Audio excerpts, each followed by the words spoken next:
In the 1980s, the women's 800 was dominated with athletes that would run in the 155s or under, but since then, it's become less and less commonplace among the new generation of athletes. The 90s showed a slight decline of these performances, but as the years came around, the 155 zone has almost become a borderline myth, especially in the 2010s, where only 3 athletes hovered around it. However, an athlete from the US would put the women's 800 back into the limelight with her consistently dominant performances, aesthetically pleasing stride, and her chill, humble identity that puts her as the most promising half-miler the world has seen in the last 30 years.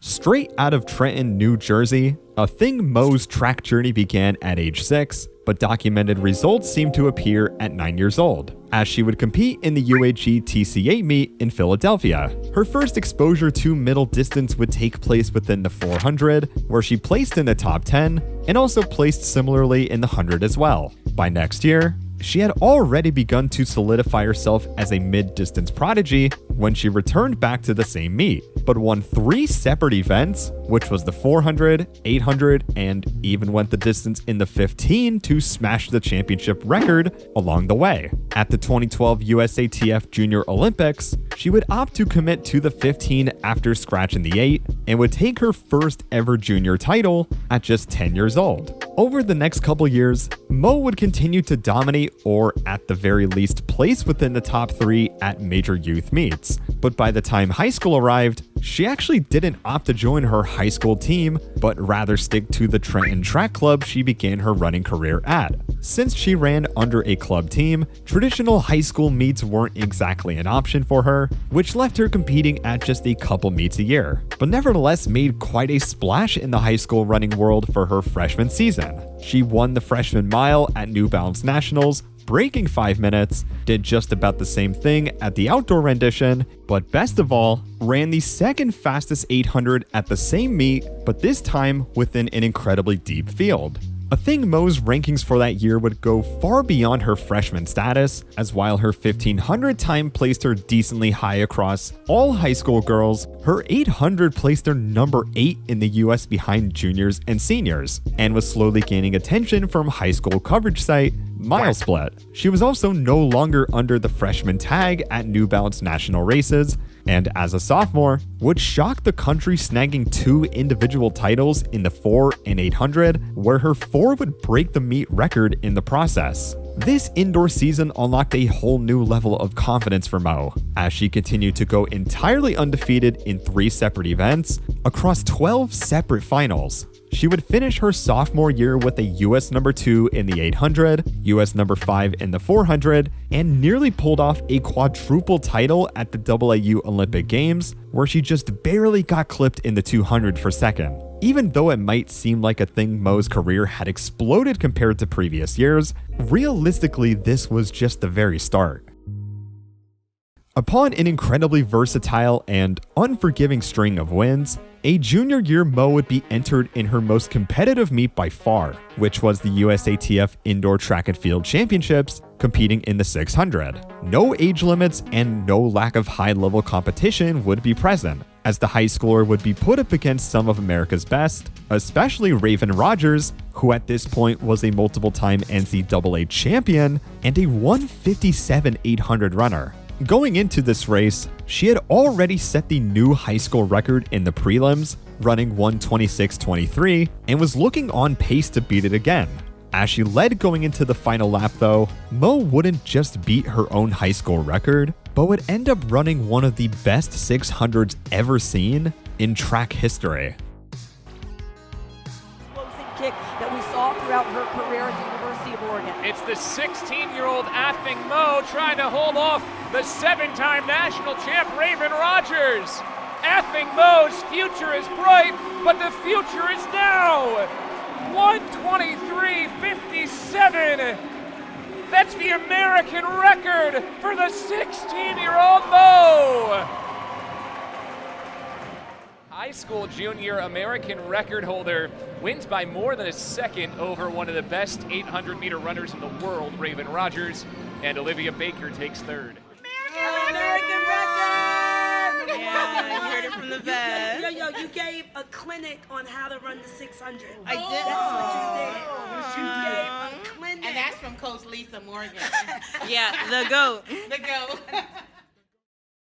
Demolishing the high school record, taking down the American record, capturing a US title, and running the second fastest indoor 600 of all time, this was the breakout race Athing Mu had been waiting for. Last year's season was obviously indicative of something special waiting to happen, but no one could have expected a performance of this caliber, especially at just 16 years old. Mu would go on to compete at New Balance Indoor Nationals, but would be upset by freshman Roisin Willis to take second place. This would prove to be a very unorthodox loss for her though, because at the Music City Distance Festival against an elite field, she would run a massive 800 PR to run 2:01.38, placing second. This time would be also more than enough to run at the USATF Outdoor Championships to potentially qualify for the World Championships in Doha. Just to get through the first two rounds though, she would run 2:01.95 and 2:02.47,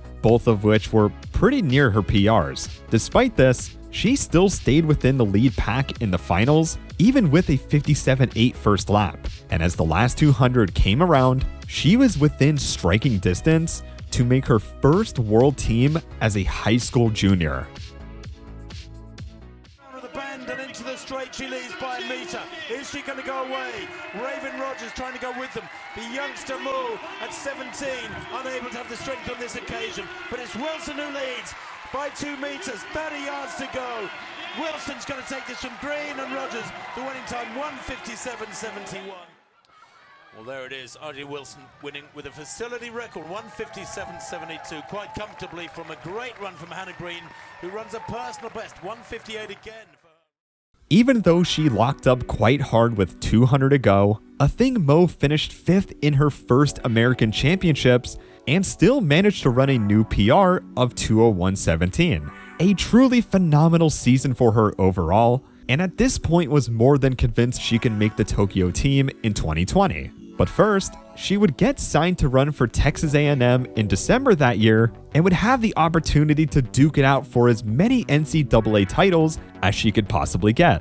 Before this though, she would start off her senior year by running the national high school record in the indoor 500 and would then place 4th among pros at the Camel City Invite, running 2:04.08. Unfortunately, her outdoor season would be canceled due to the pandemic, and Mu would not have the opportunity to race again all the way until her first year at Texas A&M. Going an entire year without competing and often training alone, getting momentum would be a challenge for Mu. But her first few meets showed that she was actually in better shape than ever. She ran a solid 1:25 in the 600 for her season opener, but seemingly out of nowhere, ran a 2:01.07 in the 800 for a number 2 NCAA all-time, and then ran 50.52 in the 4 to put her quite high on the all-time list there too. But it didn't stop there. She then broke 2 for the first time ever between in and outdoors, running 1:58.40 at SECs, so she was without a doubt the prime contender to win an NCAA title in some fashion. However, after opting to run the Open 4 and making the finals, perhaps the results in this race weren't exactly what she, or really anyone, was expecting out of this race. Really took her off her game. She's not even going to win this section. Kaylin Roberts from lane 3 runs 50.84. You see the grit and determination on her face, but you also see the pain and agony on Athing Mu's face. This is the first time that we've really seen her look tired, but in a stunning turn of events, Kaylin Roberts ran the race of her lifetime to upset Athing Mu and would have to be content with the silver for her NCAA Champs debut. Given Mu's near-flawless streak of quality races and top-of-the-world times, this was a harsh blow to her even though she was just a freshman. Thankfully, Mu would get her revenge against Roberts in the 4x4, where they went head-to-head as the anchors, and Mu would crank out a 49.54 leg to reassert her dominance in the NCAA realm. However, that 400-meter loss seemed to loom over Mu. It was something she never wanted to experience again. And as the outdoor season came around, she wouldn't just prevent losing to another college athlete, but she would prevent the entire world from ever beating her again.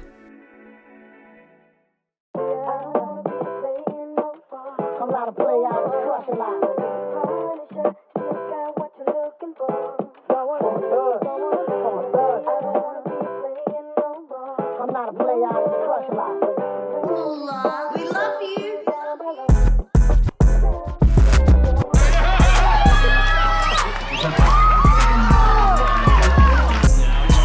Lifting up the finishing stretch. She wins the heat. 0-7, a very large lifetime bet for Athing of a shakeout. And when that watcher just pulled away from her 8 opponents. Will she break 50? Yes, she does. Why gotta make them feel bad? I mean, I'm just coming out here just trying to test myself, see where I'm at, just run.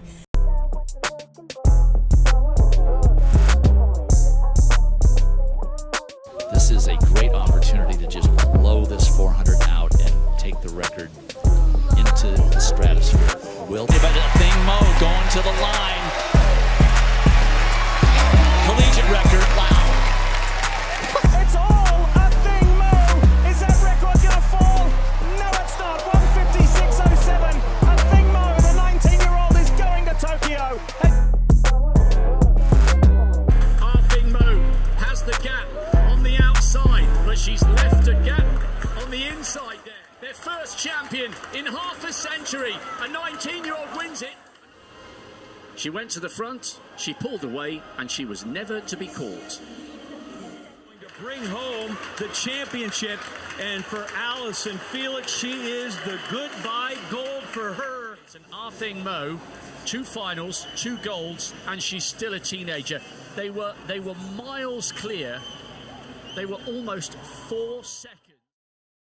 Collegiate records, a US title, an American record, but most of all, 2 Olympic titles at the age of 19, Athing Mu was the undisputed queen of the 800, and really just one of the best mid-distance prodigies ever seen. It had been over half a century since an American brought home a gold in the 8, and Mu pulled out every trick she possibly could to progress in the event at an unfathomable rate. This Olympic Championships, though, should be looked at quite closely, because despite the overwhelming stardom Mu withheld in the event, British prodigy Keely Hodgkinson displayed virtually the same potential as Mu, was around the same age, and could very well beat her at any point in time. This set up an emphatic rivalry to watch for between the two in the future, but Mu would come out way on top to improve on her own American record at the pre-classic, while Hodgkinson seemed a bit burned out from the Olympic season. Nevertheless, they were still incredibly close in terms of peak talent potential,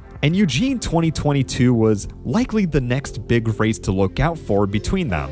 Speaking of that year, Mu approached this year a lot more reserved than most other seasons she had raced. She did a couple indoor miles, but at the Millrose Games, would DNF with a lap to go. For outdoors though, she would run a world number 4 in the 600, but in terms of her 8, there wasn't a ton of data to go off of, but nevertheless set a pretty promising precedent. She ran 157.01 in Rome, but then her very next race was already the USATF Championships, which of course she won with a mid 157. Hodgkinson was also in similar shape running in the 157s on multiple occasions as well, but these two ran the fastest when they were pinned right against each other. The first time the two would even meet once would be in Eugene for the World Championships, and as they met in the finals, it genuinely could have not been much closer than this.